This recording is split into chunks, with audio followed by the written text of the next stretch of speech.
Welcome to this event, 1 week before the budget with Finance Minister Clyde Caruana. Just to explain a bit the format, how this event will take place, I'd like to keep it as informal as possible. So what I'm going to try to do is, first I'll have a bit of a discussion with the Minister for the first 30-35 minutes. And then at some point we have a vox pop we carried out in Valletta yesterday. And then I would like to introduce you to take part in this conference. So at some point there will be a roving mic going around, and you can ask any questions to the Minister. Cut-off time is by 11 a.m. I really would like to stick to that time if possible, but of course it depends on how the debate is going. Thank you for accepting. I know you're a busy man. I know you're probably trying to knock up some figures at the moment and trying to balance the books. We've already balanced them. And before we start, I want to just ask 5, I like doing this, quick-fire questions with possibly a yes or no answer or one-word answer.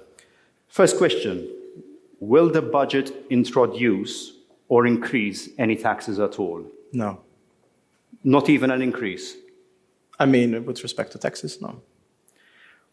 What's the biggest priority of this budget? I would say keeping what we're doing in terms of measures, expenditure, vis-a-vis energy subsidies. And then, of course, we're going to spend as well a significant amount of resources on the social side. Will there be a major cut in government spending? Prioritization. A major cut? Prioritization. I think it's going to be fun. Who will be the biggest beneficiaries of this budget? Families. Will there be any changes to the minimum wage regime? As long as I'm aware, there are negotiations that are taking place right now. Hopefully those negotiations will be over by this week. Will your budget speech stretch beyond 2 hours? Yes. Okay, we'll have to prepare for another long night. We're trimming as much as we can, but yes. I calculated it yesterday. It was, I think, Edward Cicluna who once spent 4 hours reading out his budget. No, not as long as It's not going to be 4 hours. No. Okay, we're assured of that at least. Okay, so let's start off. Is the government running out of money? No. Despite COVID, despite all the stuff going on around the world? So let's put this in a very clear manner. First of all, I'm all in favor of what's happening at EU level. For those of you who follow, right now, as finance ministers, we're negotiating the economic governance framework, that is, introducing more flexibility to the deficit and debt rules. I'm all in favor of having these rules enforced for the simple reason that fiscal discipline is very important in order to make sure that economies continue to thrive economically, and at the same time we have to ensure that governments do not burden themselves with too much debt.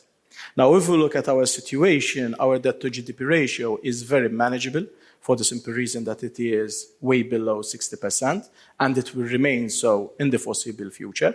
At the same time, there are many other countries, many member states, whose debt to GDP ratio is way beyond the 60 and even beyond 100%. And therefore, what we are discussing is that this framework should give enough flexibility to these countries so that over the medium term and long term, they start to reduce their debt to GDP ratios.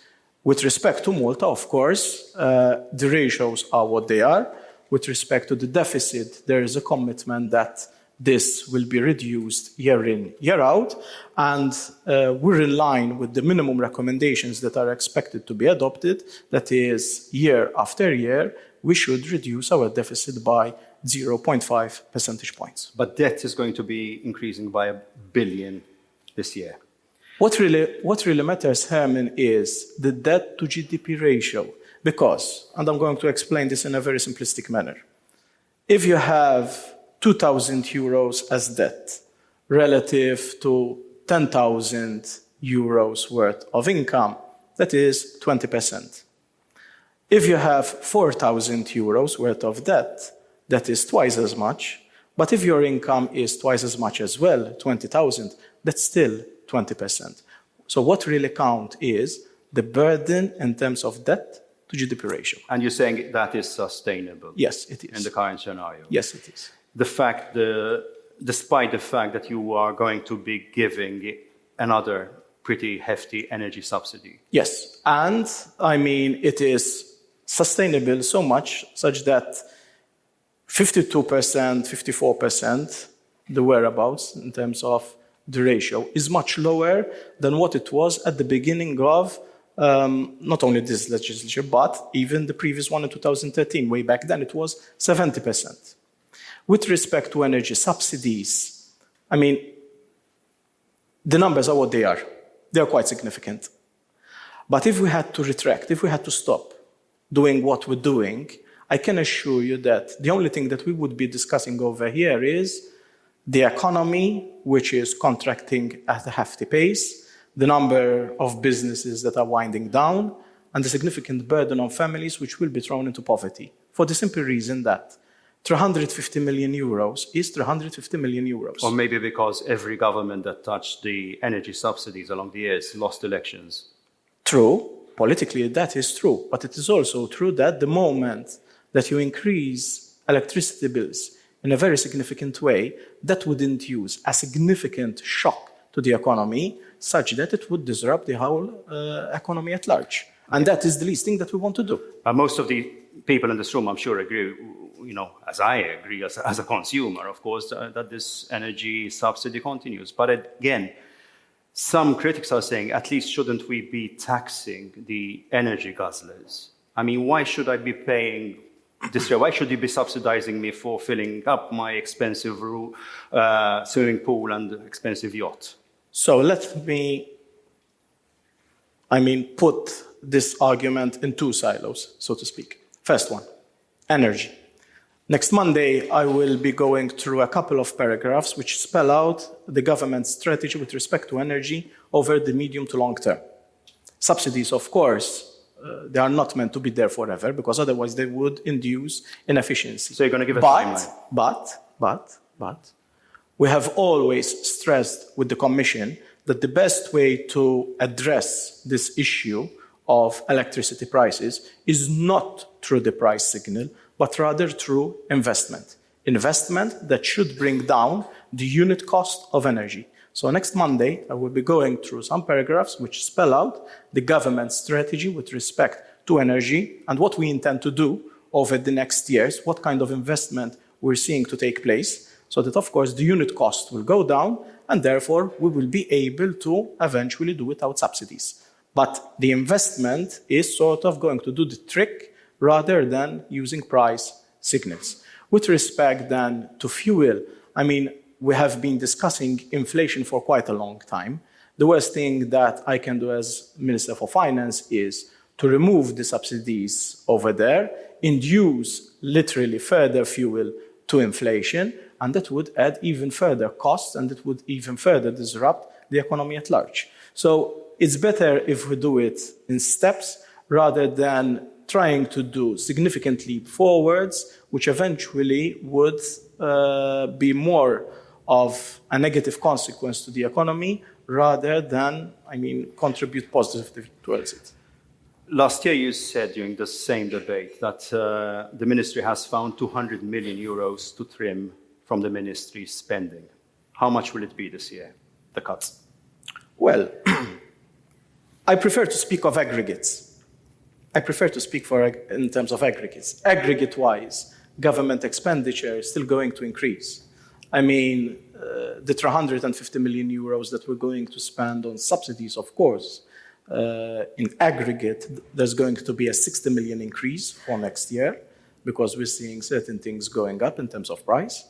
Of course, there will be certain line items that will be trimmed, but I leave that up for next Monday when you will have the financial estimates and they will be out there for everyone to look into. So you will not tell us how much? Not today. Next Monday. Okay, will it be higher than the 200 million you allocated last year? We had to do significant reprioritization. Reprioritization that, at the same time, it will leave the budget in a very expansionary mode. Fine, the deficit is going to go down from 5 to 4.5%, but that is quite still significant in terms of expansionary budget. It will continue to help the current economic growth rate, but of course, at the same time, there's going to be some fiscal discipline. Do you agree with me that there's a lot of waste still at government level? Let's put it this way. Throughout the years, there has been waste, yes, but I would say that this year, we will address that in a very significant manner. So that means half of GOZA will not remain employed with the government? That means that government will continue to see that the economy, is well cushioned, but at the same time, we're going to make sure that we put the money where really it's worth putting it. Okay, let me reword that diplomatically. I've answered you diplomatically. Do you as well. think there is clearly, the government is employing thousands of workers and some of them are not needed. They are not productive workers. Is there any intention at any point during this legislature to tackle this issue? Because this is waste. Let's put it this way, Herman, and I've been very clear in the answers that I've gave you up till now. We're going to put the money where it really pays. The amount of reprioritization that has taken place is quite significant. So if you had to look next Monday to the financial estimates, you will see that if you go line item by line item, and I've spent hours in going through them one by one myself in order to make sure that, so this whole exercise is about what? Making sure that there is enough money for the social side. Let me give you some numbers. So the COLA, you've all heard how much it's going to be for next year. That in itself is going to translate into about, by and large, €100 million increase in terms of pensions. So whereas in the previous years it used to be in the whereabouts of 25 million, next year that alone is going to be about 100 million. In terms of collective agreement increases, so we had the nurses, the police, which signed yesterday, teachers up and coming. There, at least, that will cost us around 70 million, if not more. In addition to that, there's going to be as well the subsidies that I've mentioned earlier on, about 150 million. Over and above all that, there are other expenditure items which are going to absorb significant amounts. For example, projects that need, financed through EU funds, which need additional money, and that is going to as well cost significant amount of money. So if you had to sum up these line items, in just 4 or 5 line items there, I've mentioned something north of 500 million. So of course, in order to make sure that there is all that money for these projects, and at the same time, the deficit has to go down by some 100 million as well. But do you agree with me that there is at least low-hanging fruit here where we can make cuts? And be honest. And we went as well, not only for the low-hanging fruits, but even to the fruits that are quite on top. So why do we are we still reading mad stories like Hollywood stars being flown over at taxpayers' costs just so that Russell Crowe can eat at a 5-star restaurant? With all due respect to Russell Crowe, I like him as an actor. But Jesus Christ, the money we're spending in that sector, haven't you at any point told the tourism minister, stop, this is ridiculous? So Herman, have a look next Monday at the financial estimates. And there you have an idea how government will have prioritized its expenditure. It's going to be a late one then, all right. So you're not confirming whether... Now, what I can tell you is that recurrent expenditure will increase, of course, because we have to make up for the line items that I've just mentioned. But in order to do that, at the same time, with giving the guarantee that taxes, VAT, income tax, social security contributions, the main taxes which contribute to about 85% of government revenue, there's not going to be any increase in those taxes, no? That means, and even excise and duties, that means that at the end of the day, it's quite a significant achievement. Last year, you said that you expect inflation to keep rising for the next few months. We're more than a year later. Inflation is the country's biggest concern, yes. And many are struggling to buy basic necessities. what will it take for prices to stabilize or even go down? Well, that is one of my biggest concerns for the simple reason that what's happening in our economy, in an economy that is growing at 4% real terms every year, also with respect to the external shocks that we're witnessing, I mean, if the Middle East conflict, it continues to worsen, God only knows by how much the price of oil will go up. All these downside factors will continue to contribute towards higher prices. The demand locally is what it is. It's still going strong. So, of course, when you have an economy which is going at such a speed, the upward pressures on prices will continue to remain there. So that is why in the past weeks I said that I do continue to expect that even though inflation is going down, but still it will remain high by past standards, let's put it that way. But in a free market, is there anything you can do to counter? Not really, no. No, not really. I'm very skeptical of introducing price controls unless we do something very drastic, which is very difficult to enforce, similar to the price and wage controls that were implemented during the 1987-1986 periods. Unless something as draconian as that is implemented, I don't see anything that can work, which even that nowadays, it's very difficult to do. Your colleague, Alex Ajus-Saliba, thinks there is something we could do.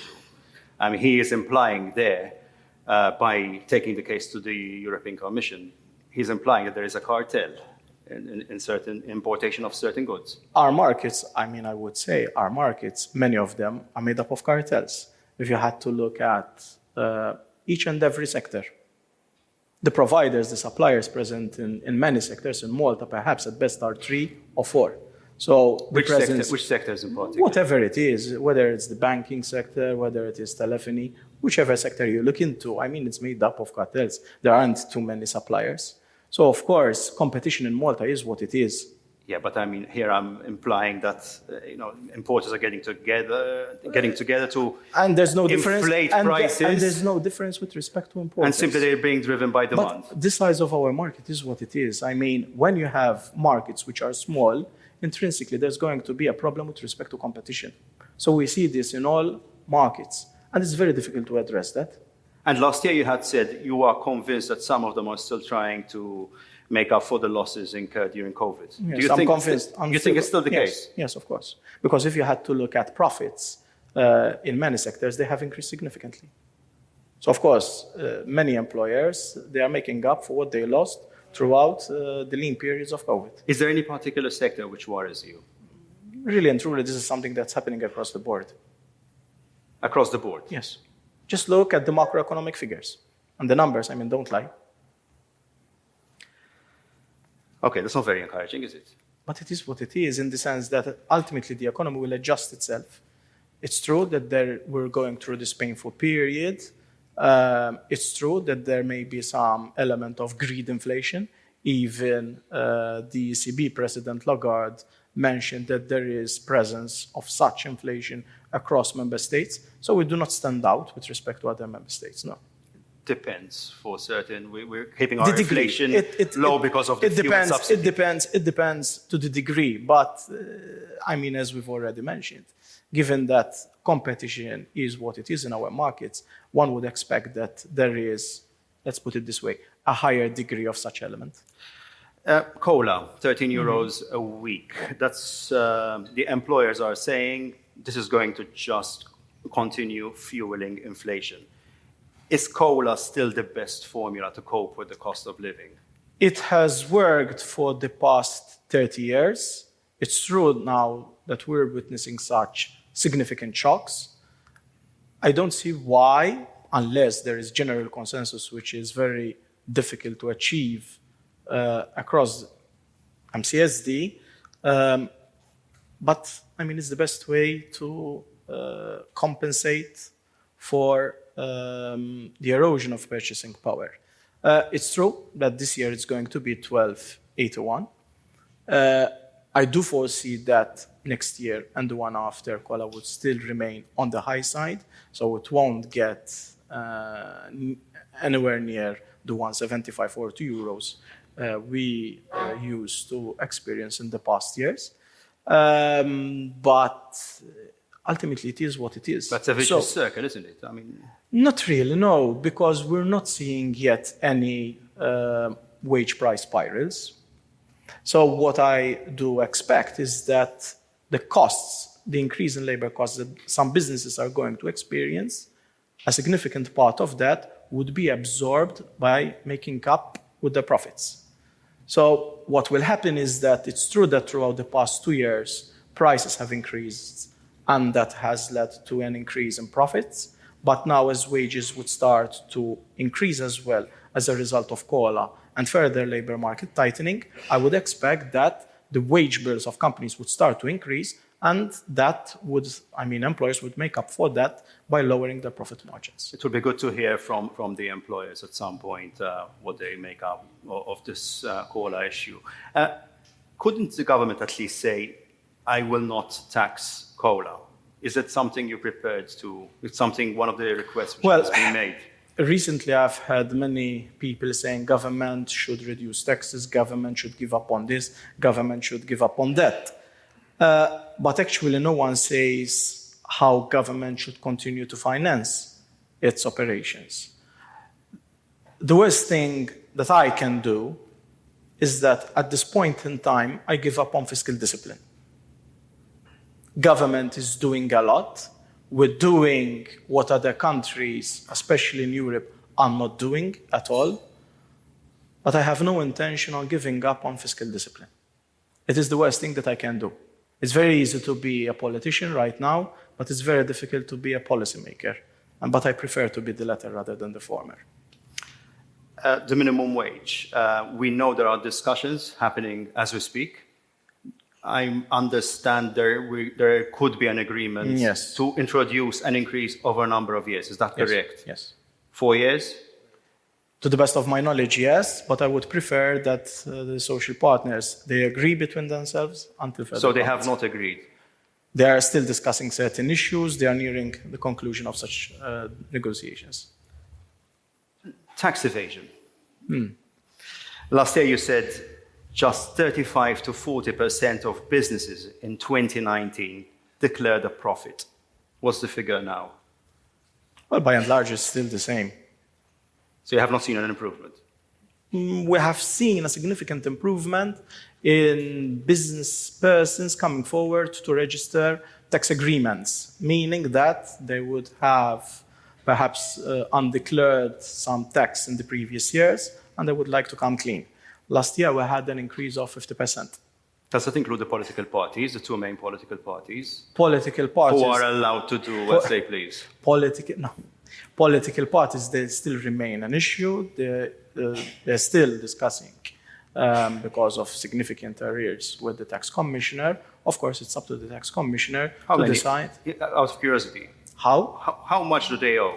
Well, that is not something that I would be privy of. No. No, I never asked I never asked the tax commissioner to give me figures. Is there an agreement the only thing I ask him is that he has to do his job.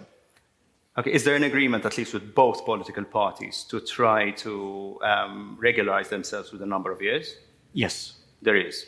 I can't imagine that they can regularize themselves in a very short period of time. So who are at least that is what they tell me. Who are the biggest tax dodgers in Malta? Well, let's put it this way. When it comes to tax evasion, I would say it is quite broad. And in this respect, at the beginning of this year, I've said that the Inland Revenue Department, today it is the Malta Tax and Excise Authority, they're going to invest in artificial intelligence. And we've teamed up with SAS. 6 months ago, I said that by the end of this year, we should be there in terms of having the first simulations with respect to VAT. And we're almost there. Last week, we had in the first results. They are still being calibrated. What they did was that they designed 8, so to speak, yardsticks, ratios, cost to sales ratio, refunds to sales, etc., etc. I'm quite sure that the people over here they are more well-versed into these kind of ratios. And they've tested them against a sample of firms. And of course, we got in the results. And what do the results indicate? They are what they are, no? I mean, obviously, that shows a lot of people are not. From the first run, of course, they still need to be calibrated. It was just about 40 to 45% that were fully compliant. So you're saying 55% are not compliant? They have something wrong. 55%? 55%, yes. That's pretty high, no? Yes. I mean, I wasn't that surprised. How much is the government owed in tax arrears today? Well, I mean, that is something debatable for the simple reason that, and we have to take up this issue with NAO as well, because over the years, a significant amount of tax arrears have accumulated, and a significant chunk of them would never be repaid because they would be considered as bad debts. But in order to clear the books, we have to have a frank discussion with NAO and also the opposition in order to make sure that the government books are in order. But we're talking here of big millions. Yes. Millions, yes. billions, yes. hundreds of millions. Yes. So what we are doing is this. Let's first address what we need to collect as of now. Once we manage to sort that out, then we'll focus on the past as well. But first we have to make sure that what is owed to government now, for example, last year, and it made a significant difference, we have increased interest rates on arrears. Because before, it was more convenient for business people at large to pay government at a later stage rather than to avail themselves from overdrafts for the simple reason that interest on tax arrears was significantly lower than bank overdrafts. The moment that went up to 7%, I mean, the amount of tax revenue that started to come in was much significantly higher on time. So wouldn't it make more sense, though, to go for the tax dodgers, the really big ones that have been going on for years, rather than going for the employee who owes 300 euros to the tax department? Seriously, in terms of numbers, sheer numbers. The department does not, issue press releases on a weekly basis, far from it. But I can assure you that the tax commissioner is doing his job to the best of his abilities. And the investment that is taking place, is for sure, it will give us a significant return that we will see over the years. So you think the clampdown on tax evasion is working? Yes, it is. I'm very confident that it is, because even if you had to look at revenue, it cannot be explained just through economic growth. There's a significant chunk of it that is coming from tax evasion by clamping down on it. While we're on the issue of tax, corporate tax, this is the elephant in the room almost. Yes. Fear. Yesterday there was a report that there was an agreement to phase it out over 4 years. Well, I'm aware that there was a report on a local newspaper, but what I'm going to announce on Monday is completely different. I don't know which source was giving that kind of information, but it's not 100% correct. But there will be changes, of course. We have to. Next Monday, I will make an announcement, yes, on the way forward. Can you give us a teaser? No. Why? Because it is something that is very sensitive, and I have to make sure that it is announced in the proper way. What I can say is that we've been discussing this now for a long time. Yeah. We have engaged as well American consultants that were suggested by the local practitioners. We've spent months, but that work has intensified throughout the summer in order to make sure that what we will have as a system starting from next year. So I'm giving you a bit of a headline without disclosing the system that we're going to have. It will make us in line with what the OECD is proposing. Of course, we're still engaging with the Commission and the OECD, but we have to make sure that ultimately at the end of the day, it is what it is. If we don't do anything, so for the benefit of everyone, if we don't do anything, other member states, they still have the luxury to claim the tax that otherwise we would forfeit. So, of course, it's useless to try to postpone something like this because other member states would simply claim it for themselves. Before I get to the next subject, I'd like to introduce a vox pop, if it's set, that my colleague Mark Lawrence Zammit carried out in Valletta yesterday, asking people what are they expecting from the budget. We can go ahead. Il-ġimgħa dieħla l-budget. Biex qed nisaqsu n-nies x'tixtieq tara fil-budget, x'tixtieq jagħmilek il-Ministru fil-budget. Nitolħos naqra l-ħajja ta' kuljum. Xi tixtieq li l-Ministru jagħmel xi ħaġa biex jiraħħas il-ħajja. Wis qittola kuljum mu. Ġimgħa dieħla. Fibni, il-paga u. Tixtieq jgħallilek il-paga. Il-paga li naqgħu minima. Okay. Jgħolli il-paga minima? Jgħolli il-paga minima, eżatt. Għal kulħadd, fimni, u l-ħajja. U l-ħajja kif? L-għoli tal-ħajja? L-għoli tal-ħajja, eżatt. Inflej, supermarket, prezzijiet tal-prodotti. Xaw minnet jgħolli l-prezzijiet tad-Deutsch. Li wieħed jaħseb għal min huwa vulnerabbli. Pagi forsi huma baxxi. Allora wieħed irid jikkompara min għandu l-ħafna min għandu l-ftit. U trid iżżid proporzjonalment biex ikun hemm bilanċ bejn kulħadd. Ovvjament trid toqgħod attent li ma toħroġ terremoti fejn min qed jipprovdi x-xogħol. I mean. Ġifieri xi tip ta' kontroll jew hekk pereżempju. Tip ta' kontroll, eżatt. Kontroll rridu fil-pajjiż. U daw in-nies tad-dinja m'għandi xejn kontrihom naturalment imma ntlejna bihom. Barranin irridu nikkontrollaw. Dik l-iktar ħaġa naħseb li qiegħda taffettwa lilna l-Malti. Il-problemi li hawn kollha jintrabtu mal-popolazzjoni. Jekk l-isptar il-korrozzi laqqas hekk nagħmlu Malta kollha flyovers. Għax mhux nsolvu għall-problema. Jien għandi 70 sena ta'. Mela ma jkollok bżonn affarijiet ta' 70. Biex jtidu jkollu bżonn. Ma nistax ingerger għax il-mara taħdem. Dik kull mara ma taħdemx kieku naqra jibsa. Imma peress li l-mara taħdem u tfal telqu minix hija daqshekk ħażin. Etik 10 euro, etik 15 euro. Mhux kollox ħajjola, mhux ovvja. Mhux ovvja, mhux katina. Ġifieri inti qed tgħid vera 15 euro. U inti jekk tkun tħaddem in-nies, m'intix ħażidhom. Hawn min qiegħed jgħix tajjeb, imma hawn min qiegħed ibati. Jien anzjan, jien u l-mara il-mara disabled. Okay. ċertu għajnuna trida. Insomma, li jiġi merħba bih ngħidulu aħna. Ma jekk jgħidlek intilek jew ma ntilek, x'tgħidlu tieli? Mhux hekk tieli. Okay. Hemmhekk kienna nafnu minn tfuliti, iżid naqra. Ħajja tola. Jekk hemm ħaġa li tistudenti. Iktar stipendju għall-istudenti. Thank you. Il-public transport u jkun aħjar. Ikun aħjar, mhux diġà aħjar tawlek b'xejn.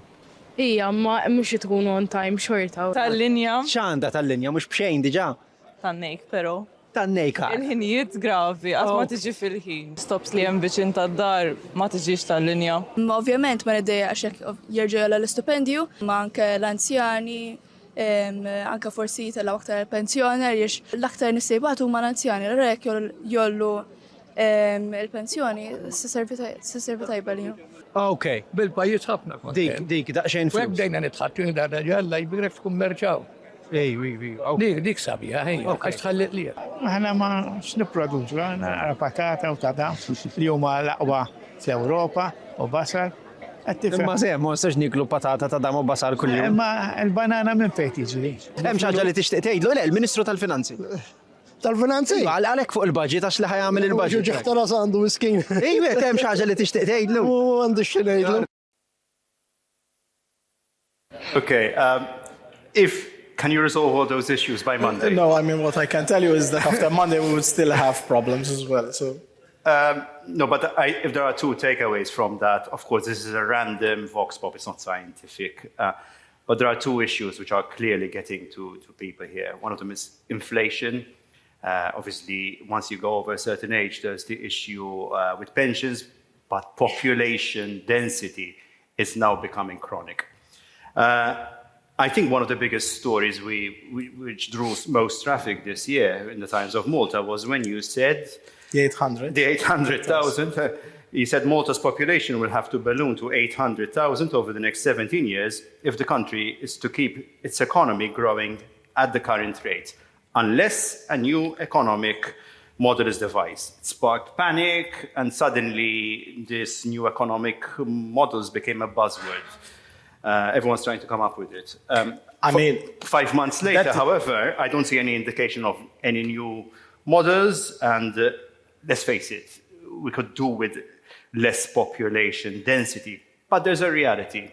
The economy thrives and depends on third country nationals. How long can it go on? So, first and foremost, since the 2022 general election, I've held just 4 press conferences at best. So I'm not that kind of minister which has a press conference every week or so. But when I communicate, I'd like to shock a bit public opinion.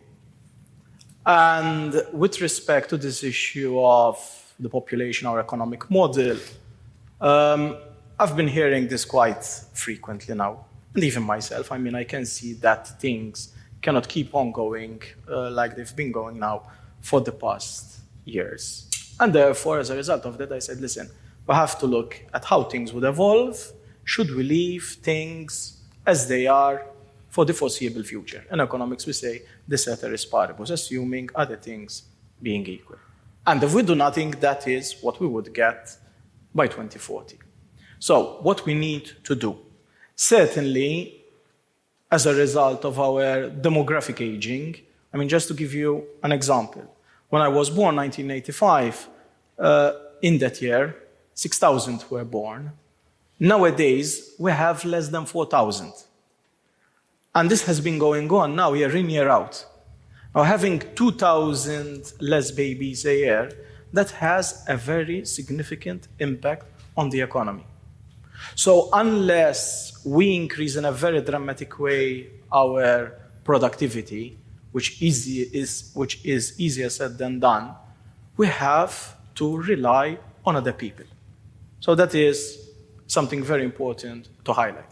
But I've been saying that we have to start looking at other ways and means of how we generate economic growth, which need less labor. And on Monday, I'll be highlighting to such areas, namely in manufacturing and in the financial industry. I'm going to refer to significant investment that is going to take place in manufacturing, to new areas that we will be looking into the financial industry as of next year.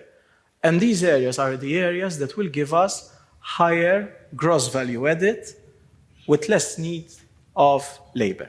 So this is the way to go. Don't imagine that we're going to address this issue like that. It just can't happen. But at least, as from Monday, we will give the first signals of how we intend as government to start addressing this issue. Okay, but you're talking about upskilling here. Upskilling? Not just upskilling, even what the relevant sectors produce. Because, as I will say with respect to manufacturing, we're going to go for the next leap. And you are optimistic this is going to Yes, I am, work? Because we're going to put in millions of euros into this. So this is something that's going to happen. Through tax incentives, through what? Through government expenditure that is going to help certain firms undertake the necessary investment, which is going to cost millions, but this will, lead us to a higher chain of production. Will you also be thinking about means of eradicating low-wage, exploited labor? There are tens of thousands of people who have to do the shittiest jobs, excuse my English, to... As has been announced throughout the past weeks, there are ongoing discussions by the Parliamentary Secretary Alul so that these temping agencies, the way how they do their work is reformed in a very significant manner. And that will also tackle this infatuation we have with building every nook and cranny of the island. You can hear the percussion probably in the background with building construction. are we still going to be thinking just solely about this industry which has saved Malta for the past 10, 20 years? Herman, I mean... I'd like to hear from the developers if they're here as well. So obviously I know my comment is a bit biased. I've always said my 2 cents worth opinion about the subject. I think that what next Monday I will read in my speech is definitely a clear message that we're looking at an economy that will continue to grow, but at the same time, we will be referring to new areas within existing industries, areas that will give us much higher value added in the years to come. I'm also talking here about dissuading the current industries from continuing on this level, exploiting cheap labor, and this construction boom, which has no end in sight, and which has destroyed the country, in my books. Well, I mean, the numbers, if you had to look at the numbers with respect to permits, etc., they have changed a little bit over the past years. I mean, yes, there has been a significant What's boom. changed? The number of people shot through the roof. But they have slowed as well. They have slowed? They have slowed a bit recently, yes. Okay. You didn't drive past, I didn't think. No, I'm not saying, mind you, come on, Herman. I'm not saying that everything stopped, far from it. And it cannot work out that way. But, as I said, on Monday, I will be giving a very detailed explanation of how our economy can continue to grow by relying on existing sectors that can give us much higher value. Okay, just an example, labor supply locally. Mm-hmm. How about offering tax incentives, for example, to extend the working life of people over the age of 61? I mean, these measures can really help thousands of people, incentivize them to keep working into their 60s if they want to. We are already doing that. And what we are doing is that whereas before you had your pension income and your employment income comes over and above that, bit by bit, year after year, spread over 5 years, we're taking 20% of that employment income and tax it on its own, such that all the pension now becomes non-taxable, as it has always been the case, but at the same time, the employment income would be taxed at lower rates. But over and above that, there will be further incentives on Monday. In 2022, Deloitte said we need 4.2 million tourists to get 80% occupancy around the year. And yet we're still offering, as far as I know, financial incentives to build hotels. Isn't this, shouldn't the government at least be using its money to incentivize really productive labor? Financial incentives, no. I mean, the market is free, I mean, for everyone, for whoever wants to invest. But with respect to the amount of tourists that we can attract, I would say that the number, by and large, would stabilize on its own. For the simple reason that the infrastructure is what it is, and you cannot push it beyond its limits. So at some point, the number of tourists will plateau, and it will remain there. But the figures we're getting this year, we're heading towards another record year, which is not by and large bad, is in the same whereabouts of where we were in 2019. Yeah, which is quite something. A bit more. Yeah. So, but don't you think the government should really be readjusting the money fund to go towards even more productive? It has a. Let me just use an example. What is the point of giving money towards small industries that will never render, will never, instead of really saying, I am really going to focus. You mentioned manufacturing, Is there going to be any other changes in the way the government's going to be rerouting its money, though? I mean, the rerouting of money is going to be quite, I would say, significant relative to other years. And what, for sure, we Manufacturing? Manufacturing, and even in terms of the financial industry. It's not just in terms of finance, though, even in terms of legislation or in terms of the initiatives taken by the different authorities. The initiatives that we will have there, I think that they will open a new path for these industries to thrive. Okay, I've got some other questions, but I'd really like to get people involved here. So if you have any other questions for the Minister, please just identify yourselves and hopefully we'll be able to. Vanessa? Nobody has mentioned Air Malta. Yes, that was on my understanding of what happened is that Air Malta had some valuable jewels, which were the London slots, which were then sold to try and keep Air Malta afloat. What's going to happen with the new airline? Are you now going to sell them back to the new airline, which means the airline will be lumbered with a whole bunch of debt before it even starts? And is the government actually going to make a profit out of buying and selling these assets? Can I respond? Sure. So, a pet subject that has absorbed at least half of my time throughout the past 30 months. And I think that I've dedicated not just my time, but more than just body, mind, and soul to it. It was something that had to be addressed. And the least thing that I wanted to do is to keep on lingering with something that was facing significant financial problems. And in a way, someone had to bite the bullet in order to do what had to be done. Way forward. With respect to the way forward, I've clearly spelled out that the new airline has to work on commercial basis. It has to depart from the old practices. But as everyone here knows, in order to have a business that makes up money, that business must have some kind of assets. So what we're going to do is that we're going to put back the slots that were sold in the past, that finally this airline will own 3 aircraft out of 8, and that will save it money as well. But moving forward as well, yes, this airline, even if it is just a little, it has to turn a profit. Otherwise, we would go back to where we were throughout the past 20 years.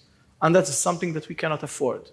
I mean, the Commission, throughout a lot of persuasion and hard work, was convinced that we should get another go in having another airline. It is very much important that we have our airline, but at the same time, our mentality has to change. The airline that we have to sort of administer in the foreseeable future, in the coming years, it has to be an airline that runs on commercial basis. It cannot be, again, like another government department. No. So all the decisions that are taken now and in the future, they have to be strictly on So are you based seeing on a commercial smaller basis. airline there? No, it's not an issue of smaller airline because it will continue to have 8 aircraft as much as before. But I said this and I keep on stressing on it. Every route that this airline operates, it has to generate profit. It used to have 40-something routes. All of them were running at a loss. You cannot have a business where, let's forget about the fixed costs. Even when you're incurring your variable costs, you're already doing a loss. In business, at least, you have to cover your variable costs. And then we start thinking about the fixed one. In the previous model, the airline was not even covering its variable cost. So whoever studied economics in his life knows that if you're not covering in the long run your variable costs, then there's only one thing to do. And we had to do that. So what I'm saying is this. We have 17 routes that, we've also changed the schedule, we've increased frequency on certain routes, we've changed the frequencies in terms of timing in order to make more sense. And these 17 routes that we have now, all of them generate a profit. So I see an airline which sticks to these 17 routes. It leaves from Lua, it lands in Munich or wherever it lands, and the profit is generated from that trip. So in other words, you're seeing Air Malta being akin to Ryanair, but without the cheap prices. No. It's not an issue of cheap prices. It is an issue that you're looking at just profit. Yes, it has to be profit. That's why. It has to be profit because this airline did everything throughout the past 20 years except profit. And it cannot be so. We cannot afford to have an airline. If you fail by the end of this legislature, what are you inclined to do? Because then you would have tried everything. I'm doing my best for this model to work out. And what I can say is, I'm not going to repeat the past sins. If I said that this airline can work with 375 people, I'm going to make sure that they remain 375. Not a government they do not recruitment go. agency. They do not go to 1,000. Okay. Can I have more questions, please? Yes, 1, 2, 3. Philip? Minister, as you know, tourism is going through an enormous transition. The supply side is increasing, and obviously we're going to see higher standards. Even last summer, we saw that the newer properties were doing much better than the old. But the problem is that there are certain areas, and tourism brings a lot of wear and tear. Luckily, after COVID, we had planned, we envisaged that it would probably take about 3 years to recover. In fact, it didn't take 3 years at all. The moment we switched on, we went back exactly to where we were before, month by month, literally. And this year, as Herman mentioned, we'll probably hit the 3 million figure as well. But our support services all over haven't kept up with this demand. In other words, maintenance, cleansing, enforcement, traffic management.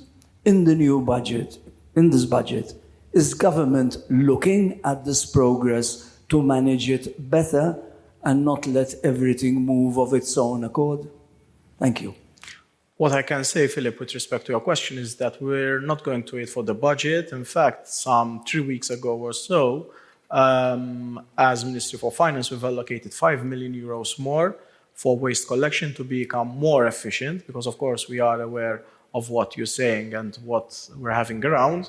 So we're not waiting until the budget or next January to allocate the money, but extra money, extra funding has already been allocated since a month ago at least.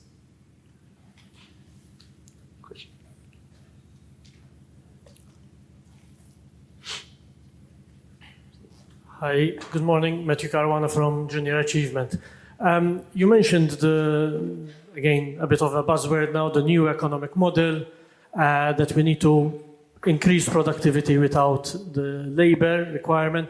And that comes obviously through improved innovation, improved technology, use of technology.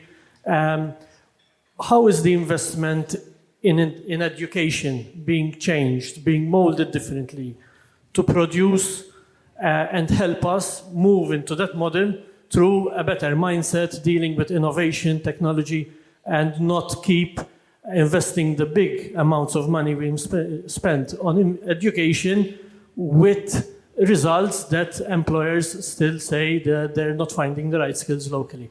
So how is the investment in education being changed to adapt to this new model?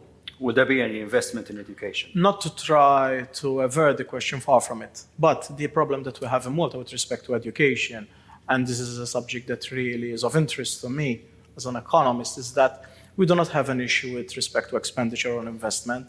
The issue that we have is that against the money that we spend, we do not get the required results. I mean, when I was 16 years old, half of the students way back then used to get the necessary 6O levels to make it for post-secondary education. Today, 20 years later or 22 years later, it's still the same, notwithstanding the significant amount of money that we spend. So the big problem that we have in this country is that unfortunately we do not value education as much as we should. And I mean, really, something that I would really like to see, but it is not just a government effort, it has to be an effort which comes from the collective, is that we should appreciate education much more than we do. I mean, the fact that at times we take it for granted, if someone underperforms in his education, as if, fine, no big deal. No, that is the wrong attitude. And we have to put in more value with respect to education for the simple reason that the economy is changing, other countries are changing in a very significant way. And if I were to add insult to injury, our demography is going down, it's shrinking, then that really puts further pressure on those who are still young, that they really have to excel in their education. If we fail to do this, then unfortunately we will have significant problems in the future. I know perhaps that this may sound a bit harsh to the audience at large, but this is really the crux of the matter. If we really want to have a better society, if we really want to outstand relative to other member states, then we have to make sure that whoever is still young, whoever is still going through the education system, really that person has to excel. So for me, the tragedy is that over the years, government after government, minister after minister, we still have half of our youths who unfortunately do not manage to get what it takes to pass on to sixth form. Sorry, I know it's beyond maybe the remit of this discussion, but if it's a bit of a political question, but shouldn't the government be leading by example?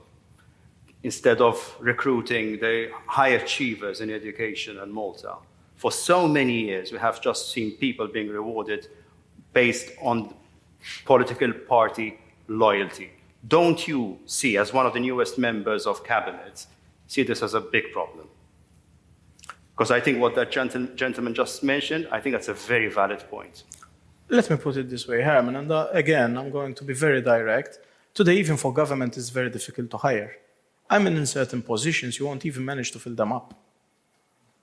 So where really takes the beef in terms of skills, in terms of education, etc., you won't even manage to find the necessary people. I mean, I take my departments, Economic Policy Division, Central Bank, I mean, which finance independent, MFSA, they really, work hard to find the necessary talent, and they don't manage to find it. So, to try to say that government is on a recruitment spree in order to absorb the talent out there, at times even government struggles to find the talent. Maybe the priorities are wrong here. But, I think there were more questions there. Yeah. Good morning, Kerry Cortez from CMBS. On the subject of education, I do have two questions which might help on this subject. First of all, it was previously stated by Malta Enterprise that the Get Qualified scheme will be renewed. Can you confirm this? And is there a fund, scheme, or any kind of assistance for employers to make use of apprenticeships with private higher education institutions? Thank you. Thank you. With respect to the first part of the question, yes, that will be renewed.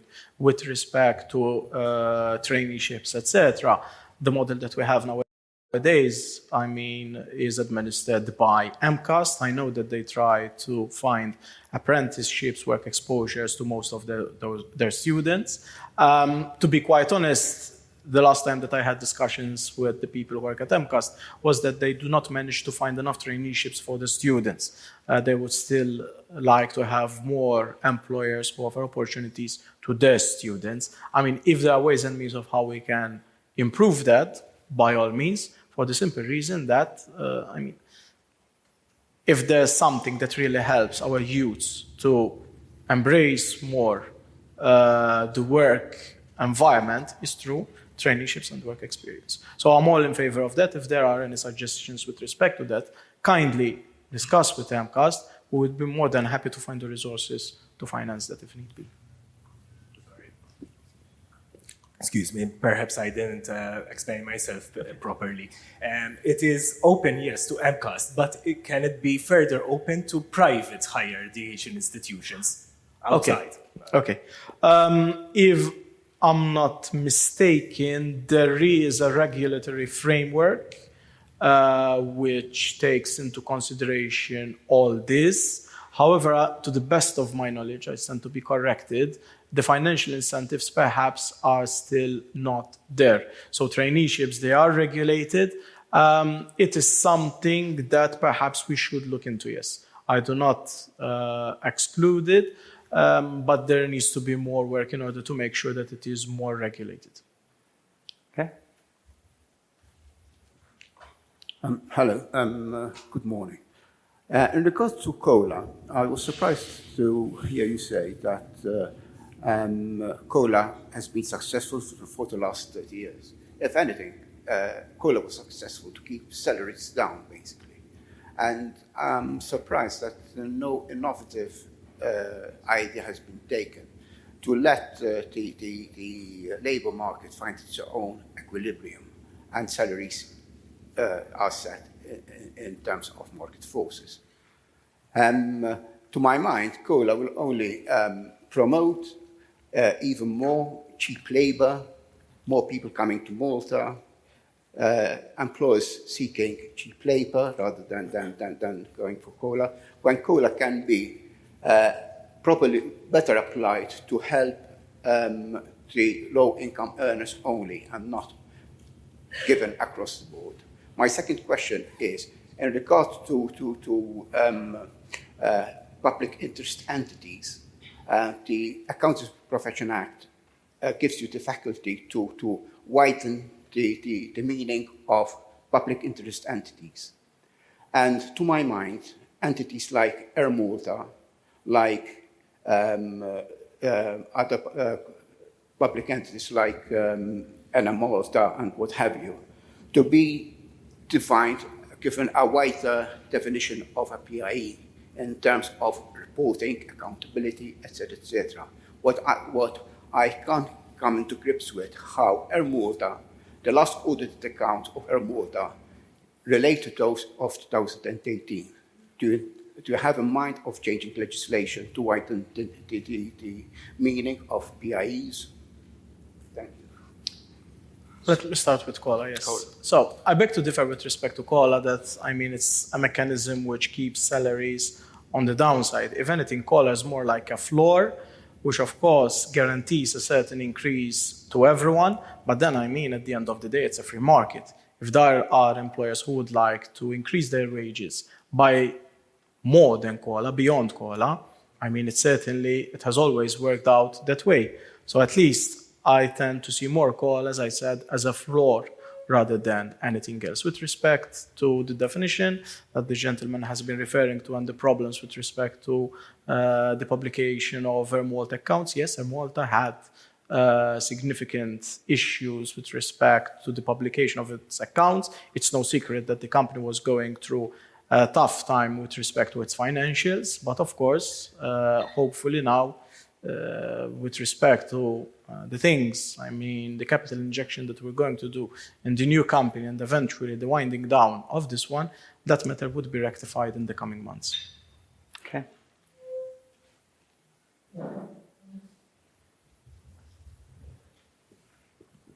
I'm Maria Giulia Borch, economist and researcher at the Faculty for Social Wellbeing. We have mentioned a lot the new economic model, but quoting you as well, you said economy will continue to grow, more economic growth, less labor, high gross value added. So we're still insisting on the growth of GDP. I did not hear once quality of life improvement. We have seen, yes, Malta is always growing in GDP, but we're still seeing people who are struggling and even with this high inflation. If there is a plan to actually start looking at any other option of maybe controlling GDP growth and also looking at quality of life indicators. Also, something else, a second question, if we will be insisting on this GDP growth and focusing then more on high value added, what is the plan for the thousands of low-skilled third country nationals who are here in Malta? Is there a plan, an exit plan for them when this will hit our islands? Because I feel that the influx came nearly as a surprise, which shouldn't have been. So what is now, so we don't surprise them as well. Also considering that they have 10 days if they are fired from their current place to find another job. So what is the plan for that?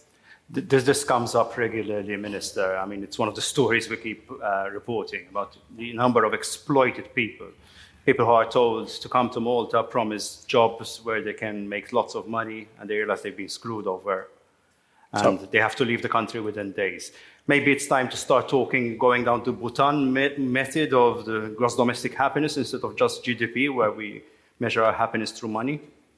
So, economic growth and economic development. I'm not going to try to play with words, but I've been on record as well saying that we have to look not just at growth, but at economic development. Economic development is about growth, yes, but also at other qualities of life, health, education, etc. I mean, I'm not going to try to say that growth is not important. Far from it. Actually, growth is the cornerstone of everything.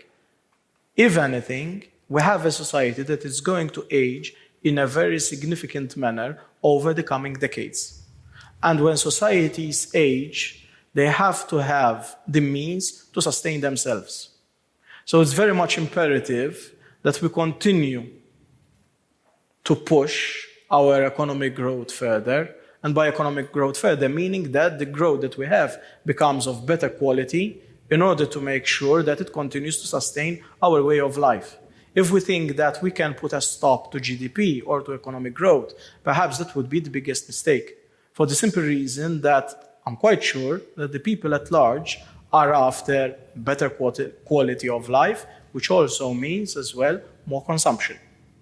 Now, the issue comes that we have to make sure that in order to do this, the amount of externalities that are created as a result of that growth are not that much, such that, of course, they worsen the quality of life. Now, this is easier said than done, and in order to take place, it's not going to take place from this year to the next. Things don't work that way, but it is a journey over which we have to, embark, we have to work, and that is why from Monday we will mention, I will be mentioning certain areas which bit by bit will lead us there. With respect to TCNs and whether we're going to take them by surprise, one of the key numbers with respect to third country nationals is that after the first year, 40% of them would have already left. By the third year, if I'm not mistaken, just 20% or so would have remained here. So what we have here is a vicious circle, so to speak, where the high volume that we have is continuously regenerating itself. One of the negative aspects of this is that employers have to spend a lot of money in order to train and retrain these workers. So the way the model right now is that there is a lot of turnover. And I'm quite sure that employers can confirm this. Can we do without these people? No. And I'm going to give you just one example. Recently, I went to visit someone in hospital. If you had to look at the carers, nurses, etc., most of them are third country nationals. And the issue is that we simply do not have enough people to fill all the employment positions that we have in this country.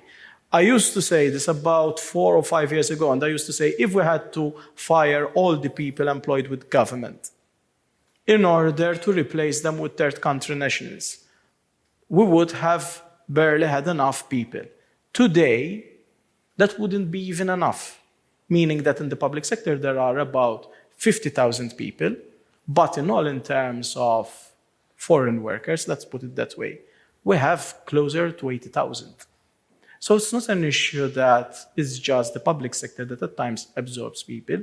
It is an issue that our economy has grown significantly. Our demography is what it is. Actually, it's getting worse. So the only way how we can adjust all this, it's in two ways. Either we'll start to increase our fertility, but even that, the results of that will only bear fruit in 24 years' time, not before. Or else we have to become more productive, full stop. Okay, so what you're saying... the third one is by keep on relying on foreign workers. Okay, fine. So at the moment, the choice is for the foreseeable future, short term to medium term, Malta has to rely on third country nationals. Yes, and that is why, as of now, and that is why I started to say, listen, let's start to change the way how we do things so that at least the numbers do not continue to increase. I'm not saying that we have to do without foreign workers. I've never said that. What I said was, let's try to do something so that the numbers do not continue to increase as they've been doing over the past years. So obviously, there is a bit of a campaign from the government to say, we're tackling this issue, we're kicking migrants, third country nationals out. There's a bit of a public spectacle by the police sometimes. which is understandable because the optics matter. But at least can the government make sure that the people who are working here regularly are not exploited? Most of the exploitation at times happens before these people would have come to Malta. The employment agencies within their countries, I mean, I've heard stories whereby they charge them 20,000, 15,000. So most of the exploitation would not happen here, but rather would have started from their country of origin. Okay, a couple more questions. Thank you. My name is Matthew Bujay. I work with the U.S. State Department. Minister, I just wanted to ask you with regards to the timing of the price subsidies. You say that it's 350 million euros, more or less, and Malta has been looking for new opportunities in the Mediterranean as well, Algeria, Libya, in terms of obtaining new supply lines, shall we say, of energy. What I wanted to ask is, how will the government time the exit from the subsidies within the context of finding new supplies to help keep prices stable? So I'm not seeing anytime soon that these new sources of supply come into play, for the simple reason that there are geographical challenges, political challenges, and even at times the political climate within these countries that you've mentioned is not as stable, but it leaves much to be desired. But nevertheless, two significant areas which next Monday I will be giving a mention to with respect to energy production are: first, within this legislature we will have our second interconnector.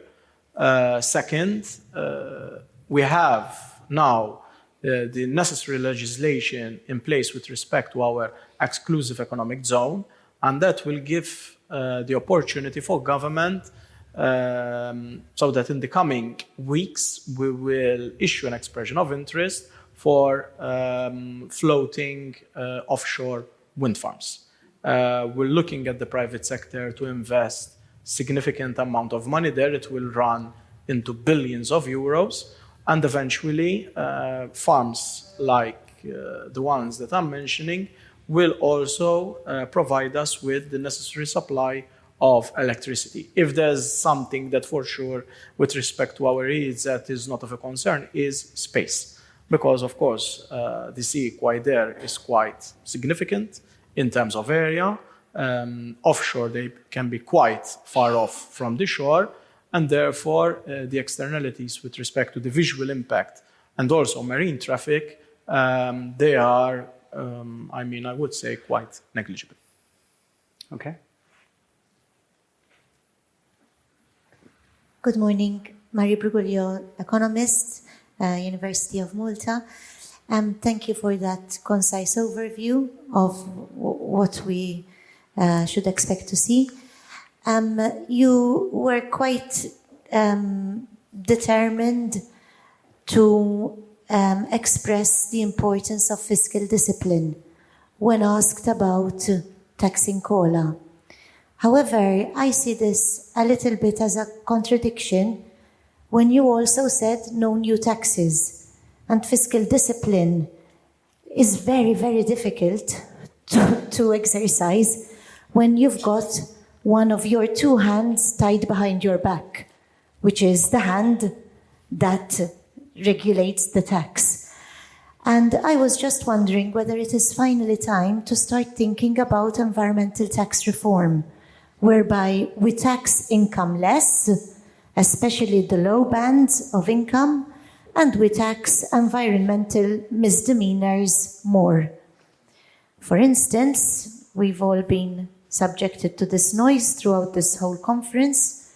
I wonder if they're paying anything for that nuisance which permeates over our lives, our mental health, disturbs tourism, encroachment fees, fees and fines for dust, water abstraction, polluting vehicles on the road, on-street parking, road use in congested areas, single-use plastic, fuel guzzlers at seas, litter, and so forth. So there's plenty of ideas for us to raise revenue and maintain fiscal discipline at the same time reducing environmental nuisance and disamenity, improving quality of life, helping tourism, and ultimately our actual mental health, of which I have heard no mention in this debate. Thank you very much.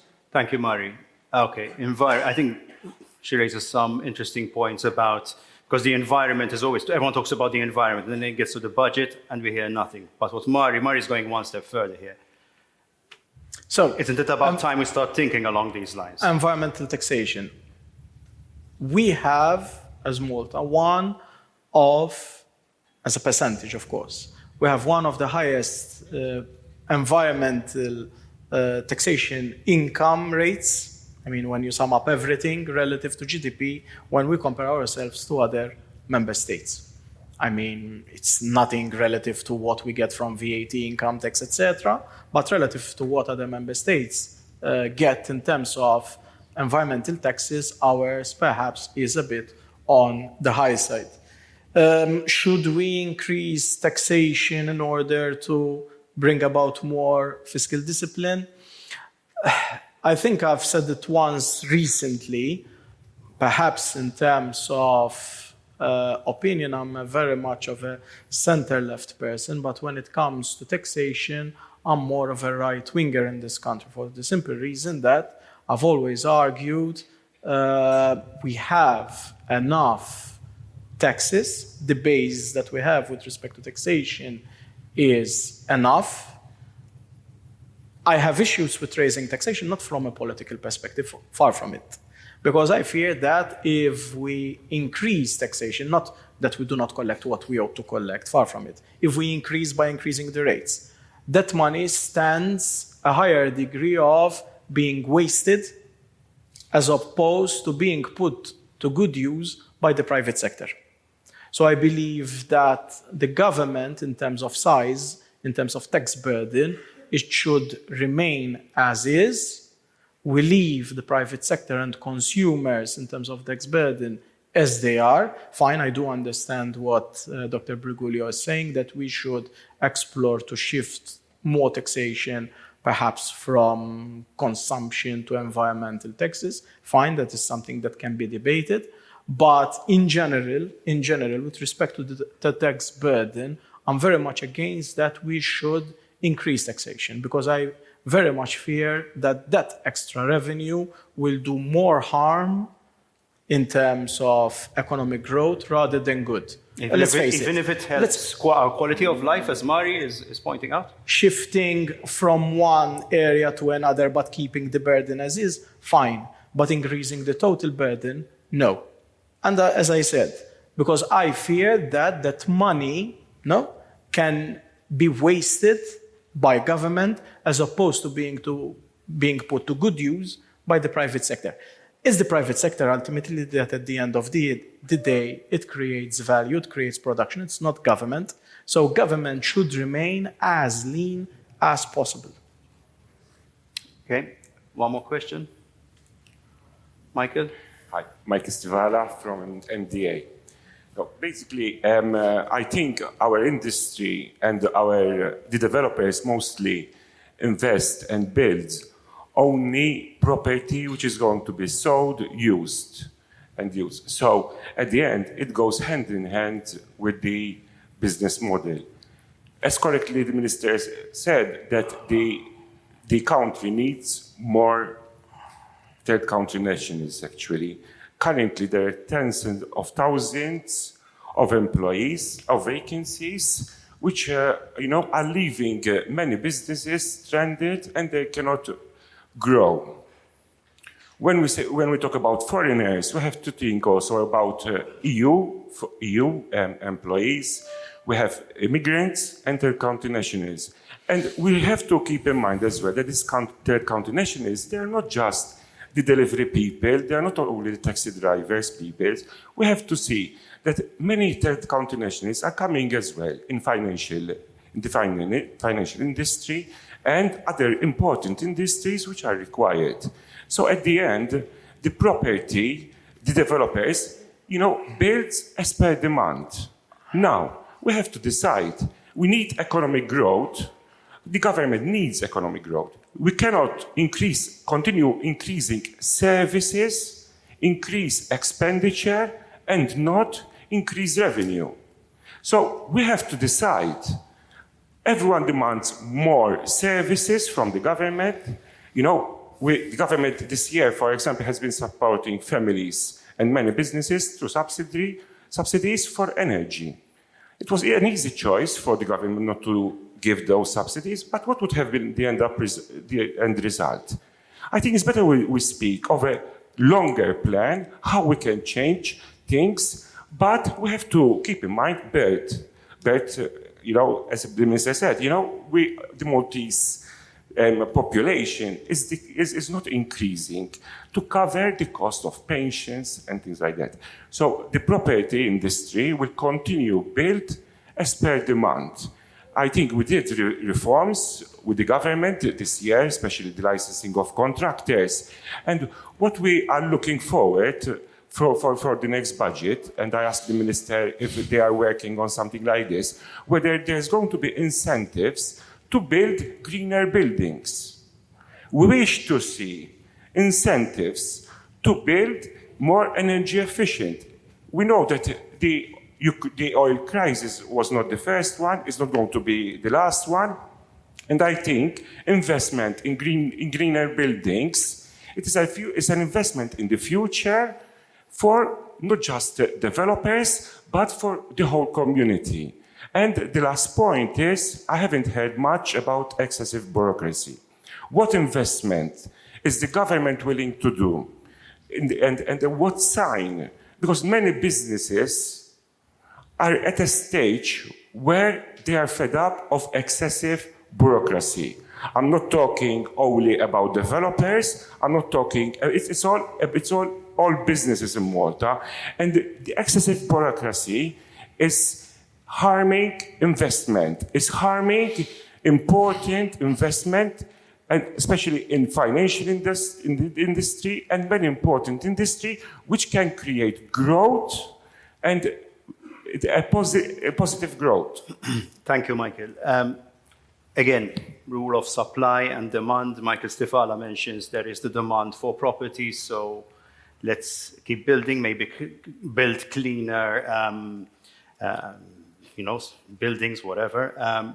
But we never really talk about initiatives towards really restoring, even if it comes at the expense of new buildings that impact the quality of life that the person from the university mentioned, that Mari Brigulia mentioned. What's going to be your priority on Monday? Well, I mean, with respect to restoration and giving the right incentives for people to buy property, which is, for example, within the UCAs. I think that not in the previous budget, the amount of incentives that we gave there with respect to the tax, the amount of VAT that you get back, I mean, they were quite a first and very, very generous. So what we will be doing on Monday is that something with respect to what Stivala mentioned is that before we go and start implementing the relevant incentives with respect to energy efficient buildings, first we have to have the relevant framework that addresses all this in order to make sure that whenever the incentives are there, of course, everything is according to the necessary framework. Thank you. I don't know if there are any more questions. We'll take one more question. Amanda? Hi, Philip Cortes from Microtechnology. I'm very worried about what I hear. It takes me more than 1 year to fill a vacancy. I'm open to third countries, I'm open to Europeans, I have third countries. It came to the extent that I had to open an office abroad. I'm employing people abroad. It takes me 2 weeks, 3 weeks to employ people abroad, but in Malta, and I still need people in Malta, it takes me more than 1 year to find the right people. It's harming my growth of my company, and I'm sure there are other businesses like this as well. So even when you, Minister, with all respect, say we have to slow down, etc., but that basically means you are going to slow down companies, and we pay good wages, our minimum wage is twice the national minimum wage. So it's not a question that I'm importing cheap labor, etc. But I need skilled people, which we don't have at all.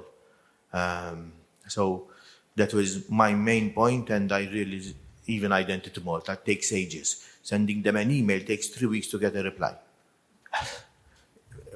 Disaster, absolute disaster. Small parenthesis, because there was a person mentioning about MCAST and the internship schemes. I've been saying this for years, long years. I've told it directly to MCAST. The scheme they offer is a disaster. There's a very simple way, like what they do in Germany, etc. Give me 2 students, one with me 3 months, the other one is 3 months full-time at MCAST. The one that is 3 months with me, he's focusing on his work, okay? Then after 3 months, they shift. The one with me goes to MCAST, the one at MCAST comes 3 months with me.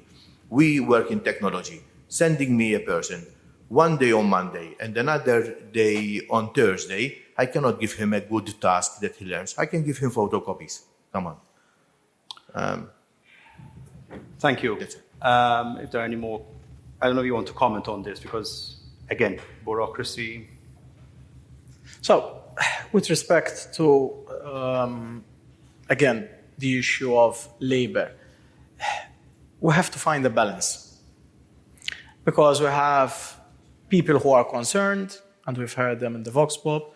We had people over here as well who've mentioned the issue that, listen, it is what it is with respect to population increase, but we also have people in the business who are concerned that they cannot find the necessary skilled labor. At the end of the day, it has to be a balance. It has to be a balance. And I've been saying what I've been saying in the past for the simple reason that, and I'm not going to mince my words, it cannot keep on going like it has been going on for the past years. Full stop. For the simple reason that there may be some people who will enjoy the fruits of the economic growth that comes from all this, but on the other hand, there will be other people who will just end up paying for all that, whether it's through inconvenience, whether it's through traffic, whether it's everything. The size of this island is what it is. It will remain forever 316 square kilometers. Change is never easy. Actually, it is one of the things that perhaps really human beings really hate. But what I'm trying to say, and what I've been saying throughout the past months, is that the status quo, that is, that we keep on doing what we've been doing, definitely is not sustainable over the long term. So the change that we have to embrace is going to be disruptive, to say the least. Our economic model has to change because we cannot keep on getting more people. Ultimately, at the end of the day, it will be the people who live on this island that will revolt against it. So we have to strike a balance between what the business community needs and what the people out there, the common lay people, expect. Now, of course, this is easier said than done, but this is the way that I think that we have to look at. For the simple reason that if we keep on doing what we've been doing, we all know what the end results will be. And I'm quite sure that the big majority of people at the end of the day will not be happy about it, such that even the political parties themselves will have to react to that. So it's better if we start to address this issue now rather than to leave it for later, and then it will be too late. Well, one final question. About a year ago, you said the country can live without the golden passport scheme. Are you still of the same opinion? Yes. Yes. How much has it rendered? Well, it still renders a couples of millions, but ultimately... Couples of millions? Couples of millions, yes, tens of millions, but ultimately at the end of the day, it's not... No, couples or tens, because tens of millions, I mean 50 million, something like that. But I mean, if you look at the whole budget, government budget, I mean 6.7 billion worth of revenue. So you're going to announce you're going to be phasing it out on Monday? No, I didn't say that. Will the You've government- asked me how much it gives us. Will the government be phasing out soon? No. No. No. Despite the European Commission There is. No, I mean, clampdown. there is a court case which is going with the Commission. Ultimately, we'll see how that ends up, and we'll take it from there. Okay.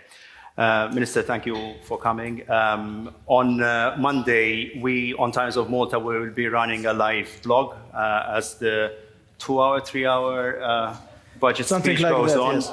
Greg, Greg, our online editor, will be giving him lots of coffees. Let's say I'm trying to keep it closer to 2.5 hours. Something like All that. right.